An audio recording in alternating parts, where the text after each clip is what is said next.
Hi, Caroline Kearney here at Powell Arts, and I'm standing with the terrific Patti Speed, who will have, this is one of two pieces that she'll have in our juried show, which will run from now through May 14th. Patti, can you introduce us to your piece? Sure, I'd love to.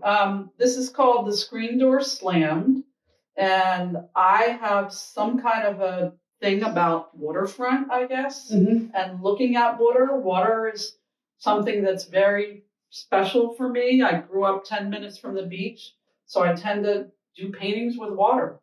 And It's your happy spot. Yes, I guess it is, yes. And this was something that was a childhood memory, really, of that door slamming, of kids going in and out. Yeah.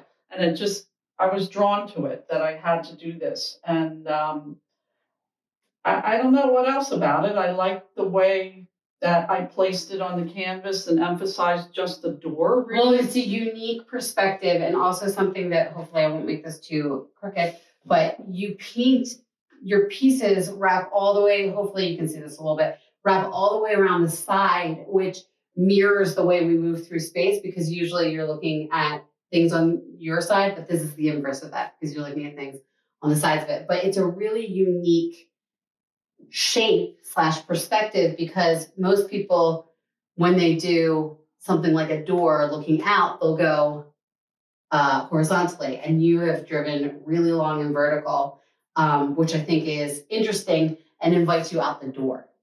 That, I think, was the intention. I'm glad that you get that. I try. Yeah, because I have a tendency to want things to be framed. It's almost like a viewpoint, like the old viewfinders, where you're just looking at something and imagining yourself there. Yeah.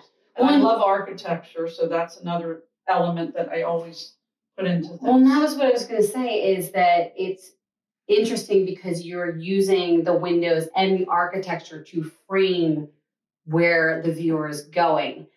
Something else that I think is really challenging is there's almost something that in your work, because you're using white is a very strong color. Like in that, like, it, on the one hand, the canvas is nearly white, not always white, but we think of it more like white can pop in and pop out on the piece, but yours are very well integrated, and you've used that space that can sometimes look like it's obscuring other things really well to frame everything. How do you think about use of color, or in this case, non-color, when you're thinking of your composition with colors and things like that?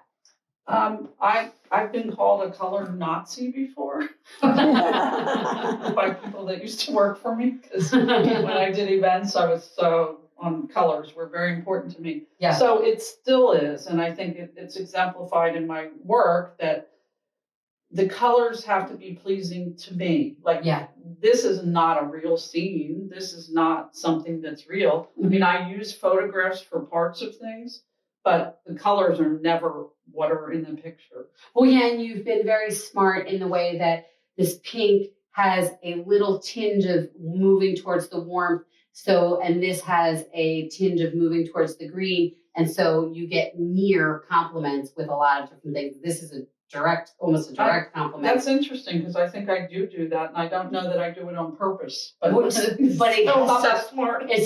You are that smart. No. It has such great effect, like in the piece, because it really makes everything pop and come together. But also, when you look and you have that dark green plant, we just see a section of it here, and then we move right to the light green tree. Yeah. And you do something similar. You're guiding the eye around the canvas. Yeah. You start off in the grays, and then you invite us into the world of color.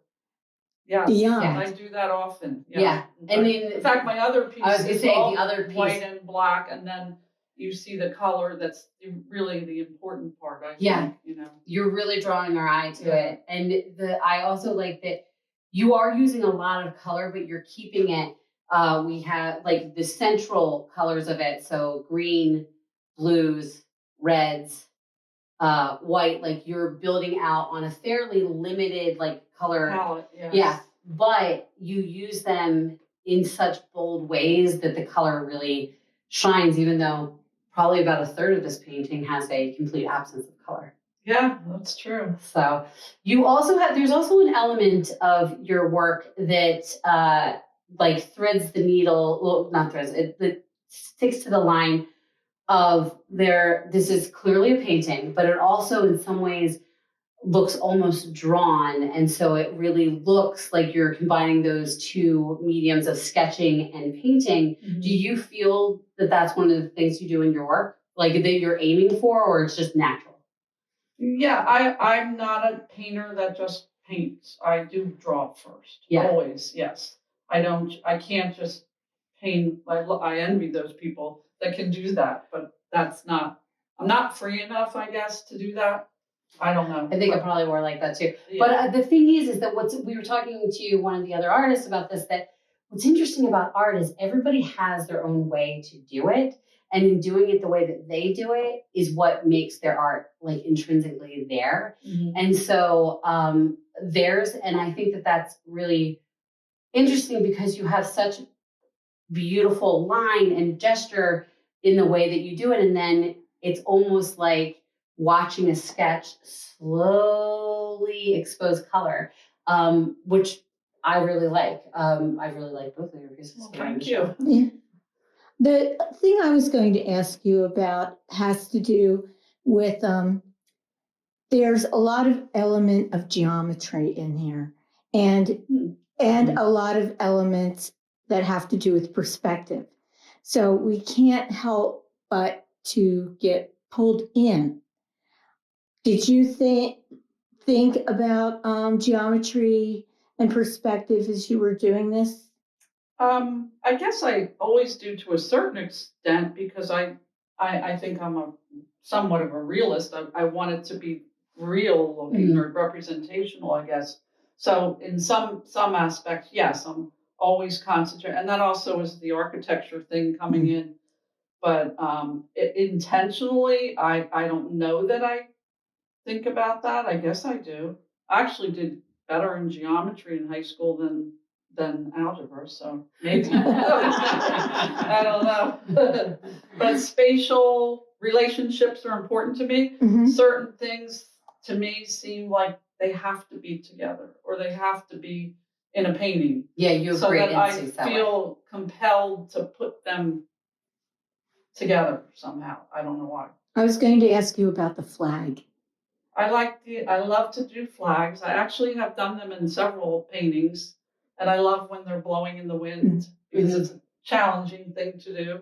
Well, the rest of the painting is so still. Yes. I mean, on the one hand, yeah, I'm sure that the door opens and slams and opens and slams, but everything else seems as though it's in its place and it's in its time and it's meditative. That's funny because when I created or put this into my website, I called it A Place in Time. Oh, that's funny. And I wanted to preserve that place and that memory that you know, like say if this was someone's beach house and you were staying there as a child and you remember the sound of that door slamming and the look that you saw when you looked out at that water, that just does something to you. And it's funny that you say that you make the colors like bolder and brighter is because in our memories they always are. Right. Yeah. So yeah. I don't, and the beach that I live near is the Atlantic Ocean, and I would rarely paint it the colors that you see. Well, yeah, because I always make it look better. I want to. I don't know why. So funny because in your mind, when you're up at the ocean, you can see the nuance of the blue color, but like it never comes through in a photograph. So you're forced to, like, I think when you paint, especially like the northeastern coast and the ocean. Like if I painted it what it really should be, probably it's that Coke bottle green. Yeah. I don't like that. So and also people don't recognize that as water. Yeah. When you say water to people, they think blue. Kind of like the sky. Yeah. Right. So. Right. But we're so glad that this piece is in the church show and thank you for Thank you for accepting it. I'm so happy to be here. So, we didn't accept it. Thank you, CJ. Oh, CJ. Yes. Oh, we would have. And I love your work. It's wonderful. We would have chosen all three. Oh, thank you. You guys are great. So thank you, and we hope that everybody will come see Patti Speed's terrific work in our jury show from now through May 14th. Thank you so much. Thank you. Thank you.